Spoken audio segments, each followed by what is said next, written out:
Ray optics का बहुत ही popular question आपने देखा होगा, बार बार आता है ये ट्रायंगल वाला क्वेश्चन, जिसमें इस रे का आगे का पाथ बताना होता है। कैसा इसका पाथ होगा, बहुत आसान है, आराम से देखो।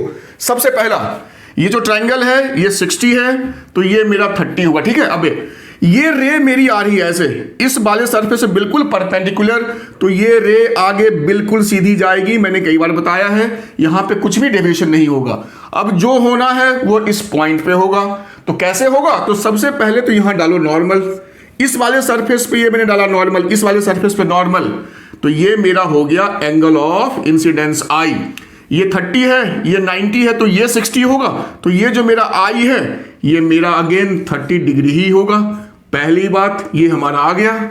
अब हमें इसका एन दे रखा है कितना, 1.5। तो साइन आई सी क्रिटिकल एंगल क्या होता है, 1/n। अगर n की वैल्यू आप डालेंगे 1.5 यहां, तो ध्यान से देखना, ये 3/2 हो गया, तो ये फाइनली बचा 2/3। मतलब साइन आई सी मेरा 2/3 और साइन आई यानी 30 डिग्री तो क्या होता है 1/2। अब सारा काम यहीं पे करना है, ध्यान देना।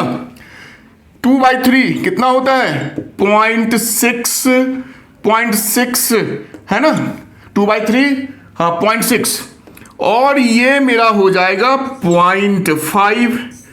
मतलब क्या है, साइन आई की वैल्यू कम है साइन आई सी से। अब देखो हमें इसका वैल्यू एंगल नहीं पता है, तो कैसे कंपेयर करेंगे, तो अब हम इस नंबर से कंपेयर कर सकते हैं कि साइन आई सी का वैल्यू साइन आई से ज्यादा है, यही मेन समझना था। तो साइन आई सी पक्का आई से बड़ा होगा, या ऐसे बोलो जो आई है वो पक्का साइन आई सी से छोटा है। तो इस केस में रे रिफ्रैक्ट करती है, रे बाहर निकलती है, तो हो गया यही इसका पाथ था कि रे ऐसे आएगी, प्रिज्म बिल्कुल सीधी जाएगी और फिर यहां से वो इस सरफेस से बाहर निकल जाएगी, रिफ्रैक्ट करेगी।